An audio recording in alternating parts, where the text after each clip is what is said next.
அல்லா மாலி. என்னோட அன்பு பிள்ளையே, உன்னோட வழித்துணை பாபா, நீ விரும்புகிற உன்னுடைய அப்பா உனக்காக பேசுகிறேன். இன்னைக்கு உனக்கு ஒரு நல்ல விஷயம் சொல்ல போகிறேன். அந்த நல்ல விஷயம் உன்னுடைய வாழ்க்கையில் உன்னை உயர்த்தி வைக்கும்.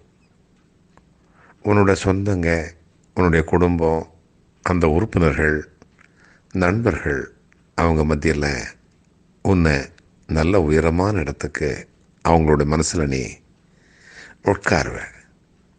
அதுக்காகத்தான் நான் சொல்கிறேன். ஏன் சொல்கிறேன் அப்படின்னா, உனக்கு சில நேரங்களில் கோபம் வருது. கோபம் ரொம்ப கொடிய விஷயம். அந்த விஷயத்தை சில பேர் கக்குறாங்க. உனக்கும் அப்படியான கோபம் இருக்குது. ஆனால் உனக்கு தெரியல. அந்த கோபத்தை கக்கனா உன் பேரில் இருக்கிற அந்த அன்பு அந்த எதிராளிக்கு, உன்னுடைய நண்பனுக்கோ அல்லது உன்னுடைய சொந்தத்துக்கோ, அந்த குடும்பத்தில் இருக்கிற அந்த உறுப்பினருக்கோ மிகப்பெரிய தாக்கத்தை, வருத்தத்தை ஏற்படுத்தும். அப்படிங்கிறது உன்னை அறியாமலே அது வந்துடுது. அதே கோபத்தை அதே நேரத்தில் அந்த நிமிஷத்தில் அவங்க உன்கிட்ட காமிச்சிருந்தா என்ன ஆயிருக்கும்? அதே மாதிரி நீ என்ன செய்கிற, ரொம்ப நெருக்கமானவங்க இவங்க, நம்ம எவ்வளோ வேணால் கோபத்தை காட்டினாலும் தாங்குவாங்க அப்படின்னு நினைக்கிறேன்.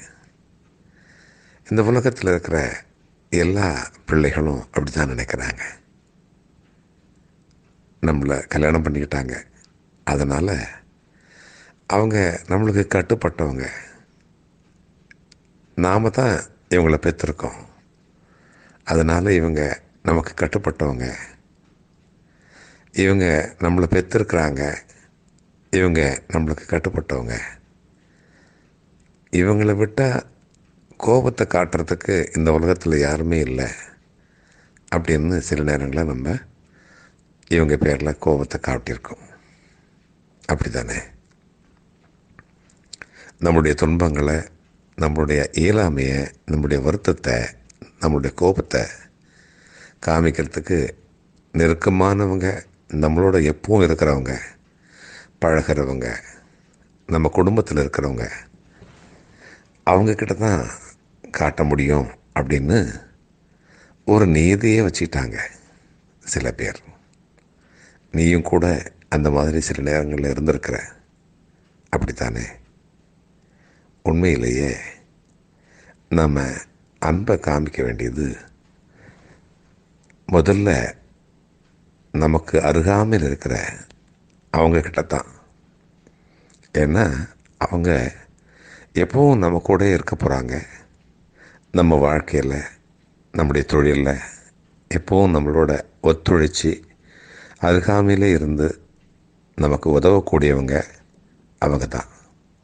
ஒருவேளை உதவலைன்னா கூட நம்மளுக்கு அருகாமையில் இருக்கிறவங்களால தான் அதிகமான இடைஞ்சல்களை நமக்கு தர முடியும். அதனால் நமக்கு அண்மையில் இருக்கிறவங்க, அதிகமாக பழகிறவங்க, ஒரு நாளில் அதிகமான நேரம் யார் கூட நம்ம செலவழிக்கிறோமோ அவங்கக்கிட்ட நம்ம ஜாக்கிரதையாக இருக்கணும். அன்பை தான் பரிமாறிக்கணும். அதுதான் இந்த வாழ்க்கையில் நமக்கு முதல் வெற்றி. அதுக்கப்புறமா அடிக்கடி பழகாதவங்க அல்லது எப்பயோ ஒரு முறை பார்க்குறவங்க, அவங்கக்கிட்ட கோபப்படலாமா, அவங்கக்கிட்ட நம்மளுடைய கோபத்தை காமிக்கலாமா அப்படின்னு நீ கேட்பேன். அதுதானே உன் மனசில் இருக்குது. சரி, அதாவது கோபம் அப்படிங்கிறது கொஞ்சம் போல தேவை. ஒரு சாப்பாட்டுக்கு அரிசி எவ்வளோ, தண்ணி எவ்வளோ, சமையல் பண்ணும்பொழுது அந்த அளவு எவ்வளோ இருக்குதுன்னு பாரு. ஒன்று போடுற மாதிரி அரிசிக்கு தகுந்த மாதிரி தண்ணிக்கு தகுந்த மாதிரி அதில் கலக்கக்கூடிய பல விஷயங்கள் இருக்கலாம். இருந்தாலும் உப்பு அப்படிங்கிறது மிக மிக குறைவாக இருக்கும் அந்த அளவில். அதே மாதிரி தான் நமக்கு தேவை.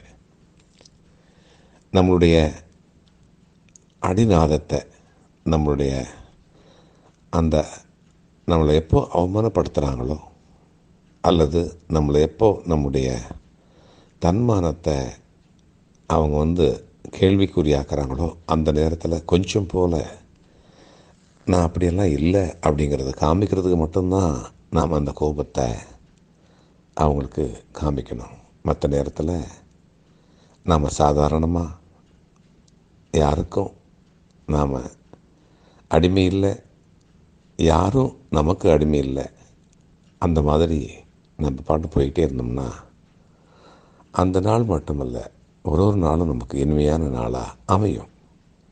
அதைத்தான் உனக்கு அப்பா சொல்கிறேன். கோபம் யாருக்கு வரும்னா அவசரப்படுறவங்களுக்கு வரும். அவசரப்பட்டால் எந்த விதமான வேலையும் நமக்கு வெற்றி கொடுக்காது. அவசரப்பட்டு வார்த்தை விட்டுட்டுமே அப்படின்னு தான் சில நேரங்களில் நினச்சிருப்பேன். நீ மட்டும் இல்லை, உண்மையில் யாரும் கோவப்பட்டாங்களே அவங்க கூட வருத்தப்பட்டிருப்பாங்க.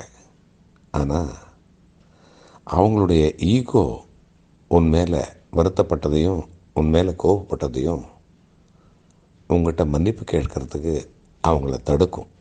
அதுதான். நீயும் கூட சில நேரங்களில் கோவப்பட்டுட்டு பல சொந்தங்களையும் பல நண்பர்களையும் இழந்திருப்ப. இனிமேலும் அப்படி இருக்கக்கூடாது. உன்னுடைய வாழ்க்கையில் உனக்கு எதிரியே இருக்கக்கூடாது. எந்த விதமான எதிரியும் இல்லாமல் யார் இருக்கிறாங்களோ அவங்களால தான் நல்ல வாழ்க்கையை வாழ முடியும். இது நிச்சயம். அதனால நீ உன்னோட சரிசமமாக இருக்கிறவங்க மட்டும் இல்லை, உனக்கு கீழே இருக்கிறவங்க, கீழே அப்படின்னா உன்னுடைய அதிகாரத்துக்கு உட்பட்டவங்க, அவங்கக்கிட்ட கூட உன்னுடைய கோபத்தை காமிக்கக்கூடாது. அப்போ தான் உன்னுடைய வார்த்தையை தலைக்கு மேலே எடுத்து சுமந்து அவங்க உனக்காக வேலை செய்வாங்க. பணத்துக்காக வேலை செய்ய மாட்டாங்க. உன்னுடைய குணத்துக்காக வேலை செய்வாங்க. உன்னுடைய அன்புக்காக வேலை செய்வாங்க. அப்போ நீ ஒரு ஆள் செய்ய வேண்டிய அந்த வேலையை அவங்க பல மனிதர்கள் செய்த மாதிரி அவங்களால செய்து முடிக்க முடியும். உனக்கு ஒத்தாசையாகவும் உறுதுணையாகவும் இருந்து நீ நினைக்கிற அந்த வேலைகளை முடிக்கிறதுக்கு அவங்க கண்டிப்பாக ஒத்திசைவாக இருப்பாங்க. உனக்காக வேலை செஞ்சு முடிப்பாங்க. அதுதான் கண்டிப்பாக இந்த விஷயத்தை கைப்பிடி. அதுதான் பொறுமையாக இருக்க சொன்ன என்னுடைய வார்த்தைகளில் ஒரு வார்த்தை. இதை கடைப்பிடிச்சிட்டு வா. கண்டிப்பாக உன்னை இந்த உலகம் தூக்கி வச்சு கொண்டாடும். நல்லவன் அப்படின்னு உன்னை மதிக்கும். கோவப்படுறவங்க எல்லாருமே மதிக்கப்படுறாங்க அப்படின்னு சில நேரங்களில் நினைப்பேன். இருக்கலாம். அந்த சந்தர்ப்பத்தில் கோவப்படுறவங்க பெரியவங்களாக தெரியலாம், அறிவாளிகளாக தெரியலாம்.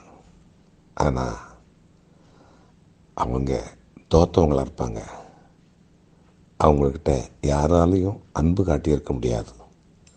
ஒருவேளை அவங்க பணிஞ்ச மாதிரியோ அல்லது அவங்கள மதித்த மாதிரியோ சுற்றி இருக்கிறவங்க இருந்தாலும், அந்த சூழ்நிலை இருந்தாலும் உண்மை அது இல்லை. யார் அந்த பேச்சையும் அந்த திட்டையும் அந்த அவமானத்தையும் தாங்கிக்கிட்டாங்களோ, வாங்கிக்கிட்டாங்களோ, பொறுத்துக்கிட்டாங்களோ அவங்க தான் வெற்றி பெற்றவங்களாக இருப்பாங்க. மதிக்கப்படுறவங்களா மாறுவாங்க, உயருவாங்க. நீயும் அந்த பிள்ளைகளில் ஒரு பிள்ளை தான். என்னுடைய பிள்ளை. பொறுமையாக இருப்பேன், புரிஞ்சுக்கிட்டு இருப்பேன்னு நினைக்கிறேன்.